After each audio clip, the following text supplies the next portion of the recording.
¿Es el nuevo 15 iPhone Pro una verdadera cámara de cine para nuestras producciones audiovisuales, para nuestra generación de contenidos, etcétera? En este video lo vas a averiguar de segunda fuente, porque en realidad este no es un 15 Pro, es un 14 Pro, porque todavía no venden el 15 Pro. Y en realidad acabo de ver la presentación con todos los detalles y las características hace unas pocas horas, que es cuando se lanzó el 15 Pro. Sin embargo, eh, he decidido hacer un análisis relativamente razonable en función de las características que han mencionado para que ya te vayas a hacer una idea de hasta dónde te puede servir. Y la verdad es que se ve bastante interesante. Hay un par de cosas que tal vez te pueden hacer dudar, pero vamos a verlas al final. Lo primero es decir que los iPhone vienen hace harto tiempo ya jugando con la idea de transformarse en cámaras de cine. Tenemos algunas producciones que ya se han hecho a lo largo del tiempo, ¿no es cierto? Con distintos modelos de iPhone, directores conocidos lo han hecho. De hecho, los últimos videos de Rosalía han utilizado iPhone. Este grupo de K-pop, los New Jeans, ya hicieron un video entero con iPhone Pro.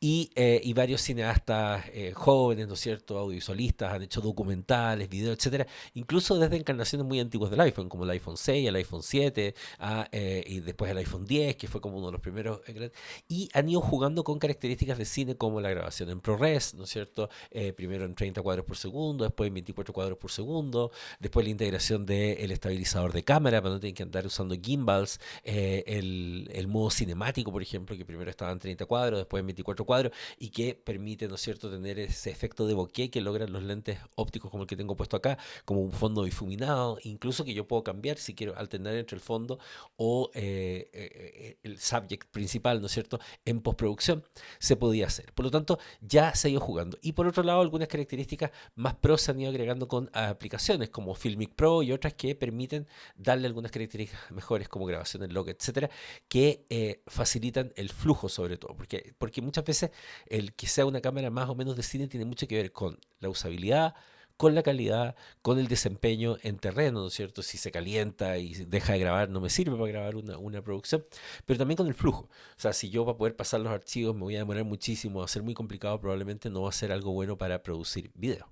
Entonces, desde el punto de vista de la calidad, hace tiempo ya que uno puede decir, sabes que la calidad de un iPhone se ve muy parecida, pero también está a una cámara de cine o algo así. Pero obviamente están esas limitaciones, como con una cámara yo le puedo cambiar los distintos tipos de lentes, entonces tengo para distintas cosas, pero también tengo que ponerle un montón de cosas más que hacen que sea más compleja la producción. Entonces, la pregunta es, ¿este iPhone 15 Pro tiene características que hacen que sea más o menos cine? Vamos a verlas cada una de ellas. Entonces no me voy a dar el trabajo de hablarles acerca de que tiene una aleación de titanio de nivel 5, no, porque esos son características que las pueden ver y que no tienen que ver con lo que estamos viendo. Tiene una serie de cosas muy choras y muy cool.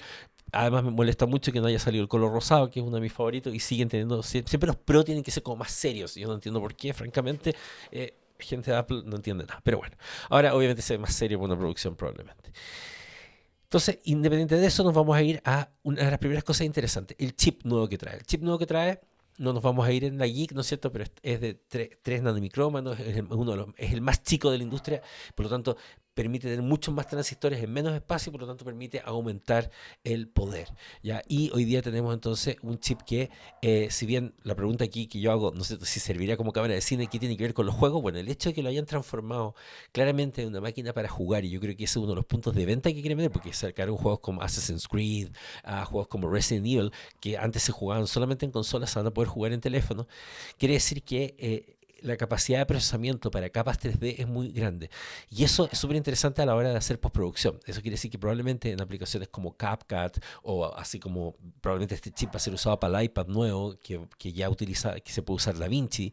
Entonces temas como corrección de color, efectos especiales en capas, etcétera, van a funcionar mucho más rápido. Lo que va a permitir que pueda hacer, por ejemplo, pequeñas ediciones de video con alta calidad, con efectos especiales en mi teléfono que eventualmente las puedo hacer en medio de una producción. O sea, pensemos que los flujos de producción hoy día, yo voy a querer cosas con calidad cinemática, pero para un reel o para un TikTok. Entonces el hecho de que yo pueda producir durante el día a lo mejor una cosa más grande, pero tener pequeñas micro videos que los puedo hacer durante el día para enviarlos ya sea para revisión del cliente, etcétera, pero ya con efectos, con corrección de color, etcétera, sí es algo que es beneficioso para el workflow, ¿no es cierto?, una producción audiovisual. Por lo tanto, yo diría que sí afecta o sí es importante que tenga una GPU mucho más poderosa, sobre todo a este nivel. Pero luego viene lo más importante, la cámara. O sea, la cámara que tan increíble es. Y aquí, como siempre, nos va impresionando. Entonces vamos a ver ya más los detalles de la cámara. Lo primero es que, por supuesto, las fotos que están puestas aquí se ven impresionantes. Hay una mezcla, hay que recordar que los iPhone, como cualquier otro teléfono, tiene la gracia de que mezcla un poco, tener una muy buena óptica con el procesamiento que hace su hardware, con el software que tiene, y por lo tanto es un tipo de fotografía digital que mejora un poco la realidad. Por lo tanto, siempre uno puede mirar con cierta duda, y sobre todo las fotos que vamos a ver aquí en el sitio probablemente se ven especialmente impresionantes, pero no sabemos el nivel de edición que tengan y todo. Lo primero es que tiene una cámara de 48 megapíxeles que permite mucho detalle. Ya yo tengo una cámara, no sé, Canon de 32, creo, megapíxeles, que es la R7, y otra Canon también más o menos parecido del sensor, y son impresionantes las fotos con más megapíxeles, pero aún como que uno no logra que se vea tan perfecto como quiere. Aquí juntan la Photonic Engine, ¿no es cierto?, que es el motor que trae de software, hardware para aplicar a la foto, y como que fusionan de a 4 megapíxeles para que quede más condensada la imagen. Entonces finalmente puedes guardarlo como una foto de 24 megapíxeles, pero con mayor resolución. Y por lo que muestran en el video, y luego muestran aquí en las fotos que están en el sitio, es realmente impresionante cómo logra una resolución muy grande. Ya, porque, y lo otro es que finalmente también tiene un sensor que es un 25% más grande que el sensor anterior. Por lo tanto, también obviamente va a captar más luz. Sabemos que un mejor sensor capta más luz y todo. Lo que me parece interesante ahora desde el punto de vista audiovisual es que tiene estos lentes por defecto, ¿no es cierto?, que es 24 milímetros, 28 y 35. Entonces es como andar con tres lentes, y eso es súper interesante porque puedo cambiar de lente. Entonces básicamente esta gracia que tienen las cámaras tradicionales versus un teléfono, que es el que yo puedo cambiar de lente, ya empieza a vislumbrarse una posibilidad de que esta cámara sea aún más versátil, porque ya tengo estos tres lentes, 24, 28 y 35, y vamos a ver que después agregan otro más. Entonces eso ya es súper interesante, porque entonces la cámara empieza a ser mucho más útil para distintos tipos de cinematografía. O sea, si quiero ciertas tomas que tengan, ¿no es cierto?, distintos caracteres, ¿no es cierto?, estados emocionales, lograr más movimiento, más compresión, menos compresión, etcétera, voy a poder hacerlo con esa cámara. Bueno, para el tema de las fotos está el tema de los retratos, que es súper interesante, porque ahora todas las fotos se sacan entre comillas en modo retrato. O sea, ya no es como que tengo que elegir el modo de retrato y como que detecta el foco, e incluso me permite cambiar el foco. O sea, yo puedo tener que está la persona como foco principal, pero también puedo cambiar como en postproducción, entre comillas, que la foto, que el fondo más difuminado, o que quede el front más difuminado. Entonces eso me permite más posibilidades creativas. Se ven mejor las cosas oscuras, en fin, hay una serie de mejoras de la cámara de fotos que no voy a entrar en detalle porque estamos viendo más la parte video. Y algunas cosas que aceleran también el flujo, como zoom automático, ¿no es cierto?, en este modo cinemático, donde se acerca o se aleja y queda como parte de la grabación, y por lo tanto, y es óptico. Entonces eso permite que quede más bonito a la hora de editar, y también me agiliza el proceso de edición. Pero aquí vienen ya las cosas mucho más interesantes desde el punto de vista de lo pro. Entonces aquí muestra una persona que está usando la cámara para producción. Y uno de los problemas de usar la cámara para producción era, bueno, primero el tema del almacenamiento. O sea, mientras mejor calidad grabo, el almacenamiento más crítico es. Y si yo tengo un iPhone que tiene 200 y tantos gigas, o tiene un tera incluso, si estoy grabando en ProRes y estoy grabando 30 cuadros por segundo, ¿para qué decir si quisiera grabar a 60, que no se podía? Voy a ocupar una gran cantidad de espacio. Voy a tener dos problemas. Por un lado, se me va a acabar el espacio, voy a tener que estar vaciándolo y copiando la información. Y viene el segundo problema, que es el traspaso de la información, que generalmente es bien complejo desde un iPhone a un computador. A un PC es un infierno, y a un Mac yo lo puedo pasar por AirDrop o lo puedo pasar por cable, pero aún así siempre se demora bastante, sobre todo si estamos hablando de archivos de 100 gigas, o sea, archivos grandes. Entonces, lo que ocurre acá es que permite conectarle un disco externo. Y eso lo encontré genial. O sea, puedo tener un rig como eso, donde tengo el iPhone puesto, y el iPhone lo puedo tener como cámara todo el rato si quiero. Y simplemente voy cambiando los discos externos. Y ahora tiene USB-C, por lo tanto puedo conectarle cualquier disco de forma mucho más fácil, o conectarlo al computador de forma mucho más fácil, y traspasar en alta velocidad, hasta 10 terabytes creo. Entonces, gigabytes. Y eso va a permitir entonces que tenga un flujo de producción mucho más razonable. Entonces eso ya es una nueva característica que lo hace mucho más suitable, o más razonable para una producción. Y por otro lado también permite grabar en ProRes, pero en log. ¿ya? Y para los que saben, en el fondo, cuando usamos log, tengo más rango dinámico capturado y por lo tanto, a la hora de hacer corrección de color con DaVinci, por ejemplo, ¿no es cierto? O con Lumetri en Premiere o en Final Cut, lo que sea, tengo mucho más rango dinámico para jugar, para recuperar, por ejemplo, las sombras que se perdieron o para recuperar imágenes que se quemaron mucho por la luz. Voy a poder hacer cosas mucho más interesantes. Entonces, también me da flexibilidad. Y normalmente eso se lograba solamente usando aplicaciones como Filmic Pro u otras de terceros que permitían grabar el log. Y la gracia de grabar el log además es que me es mucho más fácil compatibilizar con otras cámaras. Y aquí viene la otra cosa interesante que soporta ACES, que es el Academic Color Encoding System. Es decir, utiliza una codificación universal que se utiliza como estándar en el cine. Entonces yo tengo en DaVinci, por ejemplo, puedo cambiar el espacio de color y cambiarlo a Rec, que es el espacio típico que se utiliza, por ejemplo, para pantallas. Yo tengo una pantalla aquí calibrada para esto. Y entonces yo puedo tomar footage de una Arri, de una Canon, de una Sony, qué sé yo, y de este iPhone que está en el log, y utilizando esos espacios de color, en este caso ACES, puedo transformarlo a un mismo espacio de color con mucha más facilidad para poder hacer más match entre escenas que fueran hechas con distintas cámaras.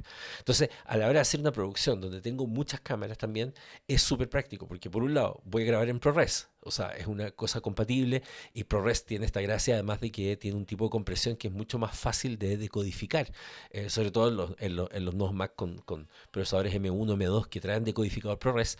Es mucho más rápido a la hora de editar versus grabar en MP4, ¿no es cierto? Con H236, qué sé yo, donde hay mucho más desfases, no puedes tener muchas capas si estás grabando en 4K y todo. Entonces aquí se agiliza el proceso y se compatibiliza con cualquier casa de producción, lo que hace mucho más suitable, o no se me olvida la palabra en español, pero como mucho más adecuado eso para producciones, ¿no es cierto?, profesionales, el poder llevar este footage que va a estar en log por una parte, que va a estar compatible con ACES y que además va a estar en ProRes. Entonces ya eso, y más encima que puedo grabarlo en discos externos, puedo llevar directamente los discos externos, ya es otra cosa, o sea, desde el punto de vista del flujo. Y no hay que olvidar que no es solamente lo que uno busca la calidad, sino que también tiene que ser cómodo a la hora de producir.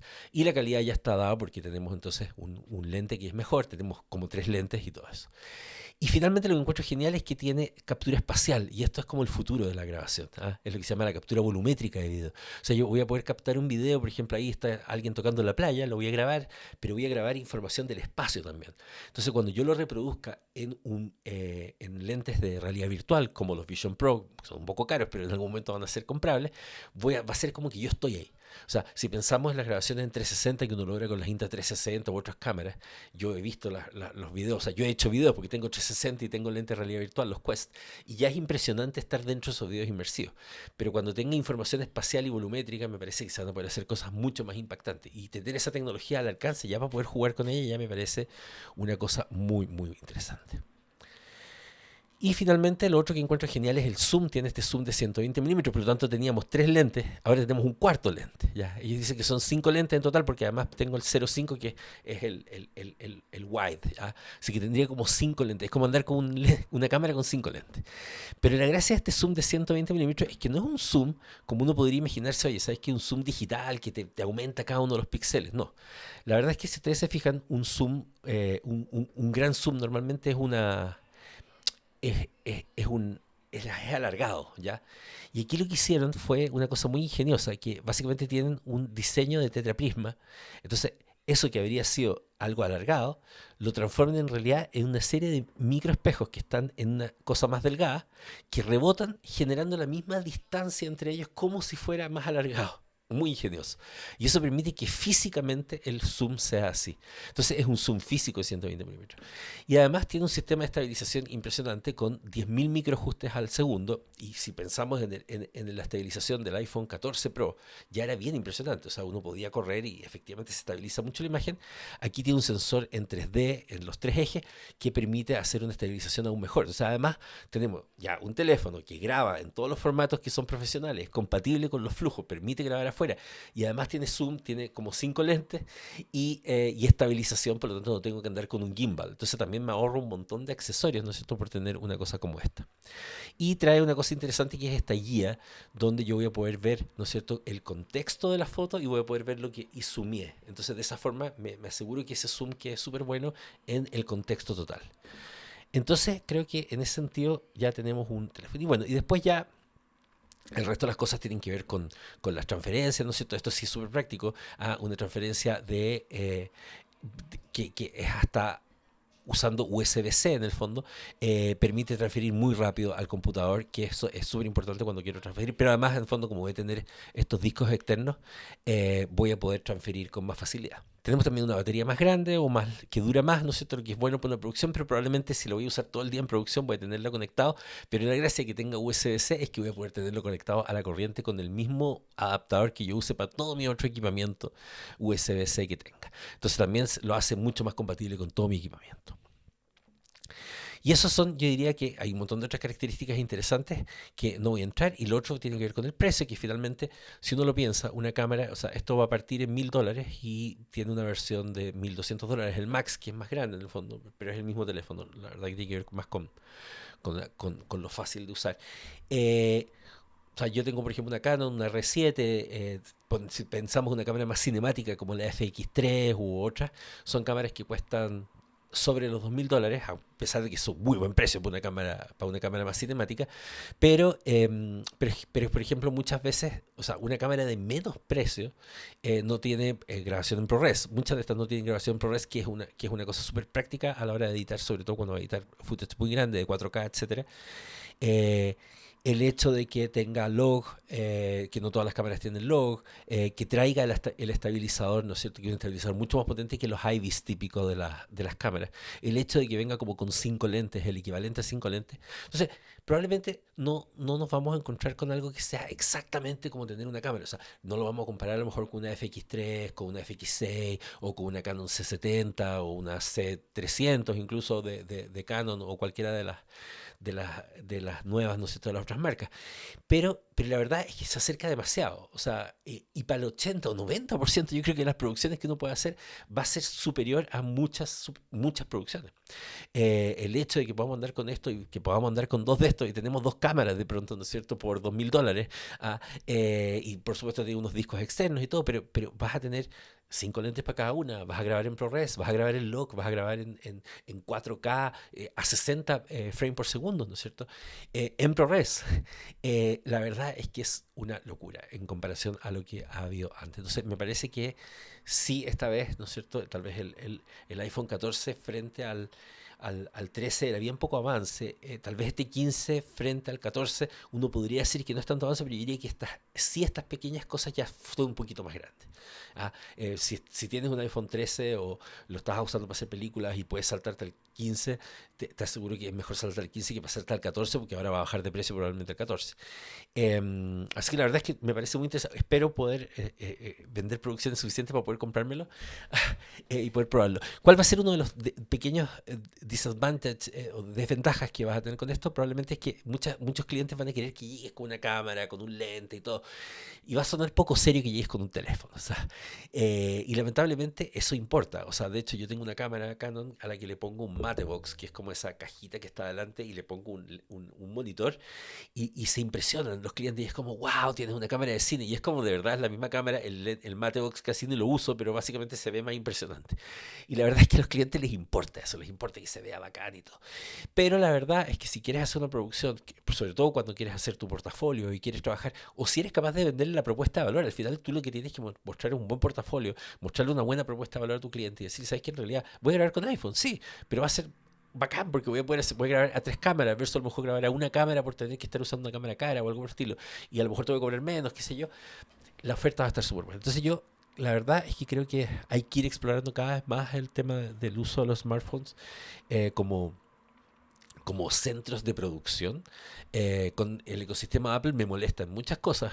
Creo que es bien cerrado para ciertas cosas, pero por otro lado también es ágil. Hoy día, cuando me pasé a Mac Studio, qué sé yo, y todo, y hago el video, hago ciertas ediciones, me lo mando directo al computador, lo edito rápidamente en DaVinci, lo puedo mandar, subir directo a TikTok. O sea, mucho de la producción audiovisual tiene mucho que ver con los flujos, porque mientras mejor flujo tenga, más producción puedo hacer en menos tiempo. Y eso me permite eventualmente bajar un poco los precios o los costos sin quedarme con menos revenue o menos retorno de dinero. Por lo tanto, me permite tener un tipo de producción, manteniendo la calidad, tener una producción que es mucho más sostenible en el tiempo. Entonces, desde ese punto de vista, creo que estos teléfonos hacen una diferencia. Así que eso Cualquier cosa pónganme en los comentarios.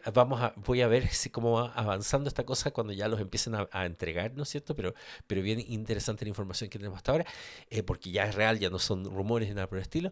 Y aproveché de activar mi canal que no lo tenía medio inactivo, así que suscríbanse de todas maneras, porque como pueden ver no hago muchos videos, así que tampoco te van a llegar muchas molestias. Pónganle like, por supuesto, porque aunque no les haya gustado, pónganle like, que les cuesta. Y si no... Y lo otro es que compártanlo, porque hay gente que puede querer saber acerca de esto. Así que eso, nos estamos viendo y coméntenme si hay algo más que quieran saber o de otras cosas o whatever. Chao, que estén bien.